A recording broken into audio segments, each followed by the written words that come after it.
Hello friends, વધેલા ભાતમાંથી નાસ્તો બનાવવા માટે સૌથી પહેલાં આપણે 1 કપ વધેલા ભાત લેશું। તેમાં 1 નંગ બાફેલું બટેટું, ડુંગળી, ગાજર, કેપ્સિકમ, આદુ, મરચું, ધાણા ભાજી અને બીજા બધા મસાલા ઉમેરીશું અને તેને સારી રીતે મિક્સ કરી લેશું। પછી આપણે તેમાં 2 ચમચી જેટલો કોર્નફ્લોરનો પાવડર ઉમેરીશું અને તેને સારી રીતે મિક્સ કરી અને ડો જેવું બનાવી અને તૈયાર કરી લેશું। પછી તેલવાળો હાથ કરીશું અને તેમાંથી જે ડો બનાવેલો છે તેમાંથી આ રીતે ટીકી બનાવી લેશું।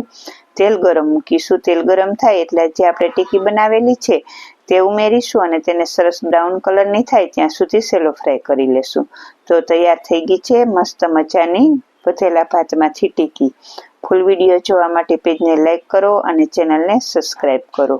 તો તૈયાર છે વધેલા ભાતમાંથી મસ્ત મજાનો એકદમ ટેસ્ટી એવો નાસ્તો।